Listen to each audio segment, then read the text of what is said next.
दोस्तों, एक बार की बात है कि पौराणिक मान्यताओं के अनुसार एक बार ऋषि पाराशर यमुना पार करने के लिए सत्यवती की नाव में सवार हुए थे।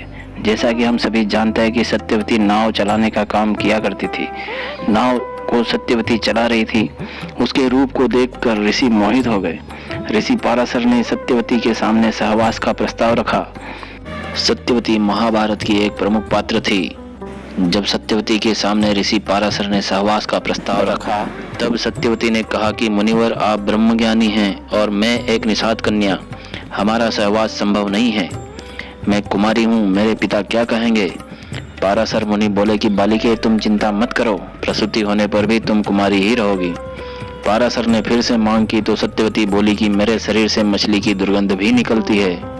तब ऋषि पाराशर ने कहा कि वह दुर्गंध सुगंध में परिवर्तित हो जाएगी। वैसे सत्यवती को एक अप्सरा ने जन्म दिया था। उस अप्सरा को मछली बने रहने का श्राप मिला था, इसलिए सत्यवती के शरीर से मछली की गंध भी आती थी और उसे गंधवती भी कहा गया था। सत्यवती का पालन पोषण एक केवट ने किया था। पौराणिक मान्यताओं के अनुसार जब ऋषि पाराशर ने सत्यवती के सामने सहवास का प्रस्ताव रखा, तब सत्यवती सहवास के लिए तैयार तो हो गई, मगर उसने ऋषि के सामने कुछ शर्तें रख दी। सत्यवती ने कहा कि अगर ऋषि आप इन शर्तों को पूरा करते हैं तो वो उनके साथ सहवास के लिए तैयार है। सत्यवती की पहली शर्त यह थी कि उन्हें सहवास करते हुए कोई न देखे। ऋषि ने सत्यवती की यह शर्त मान ली और अपनी शक्ति से घने कोहरे का कृत्रिम आवरण बना दिया। सत्यवती ने फिर कहा कि उसकी कौमार्यता किसी भी हालत में भंग नहीं होनी चाहिए। ऋषि ने आश्वासन दिया कि सहवास के बाद उसकी कौमार्यता वापस आ जाएगी। सत्यवती ने ऋषि पाराशर के सामने एक और शर्त रखी। उसने कहा कि अगर ऋषि उसे मछली जैसी बदबू से मुक्त कर देंगे तो वह उनके साथ सहवास करेगी। ऋषि ने तुरंत उसकी बदबू को दूर कर दिया और उसके शरीर से फूलों जैसी खुशबू आने लगी।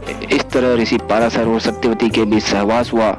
सत्यवती ने एक पुत्र को जन्म दिया और वही आगे जाकर महर्षि वेदव्यास के नाम से विख्यात हुआ। वेदव्यास ने ही महाभारत की रचना की थी। कहते हैं कि सत्यवती का वो पुत्र जन्म के बाद तुरंत बड़ा हो गया था और फिर एक सुनसान द्वीप पर जाकर तपस्या करने लगा था। तपस्या के दौरान उसका रंग काला हो गया था, इसलिए उसे कृष्ण द्वैपायन भी कहा जाने लगा। बाद में सत्यवती की शादी कुरु देश के राजा शांतनु से हुई। इस तरह वह हस्तिनापुर की रानी भी बनी। दोस्तों, ऋषि पाराशर और सत्यवती की यह कहानी अगर आपको अच्छी लगी हो तो वीडियो को लाइक करें, शेयर करें और चैनल को सब्सक्राइब कर लें। धन्यवाद। जय श्री कृष्ण।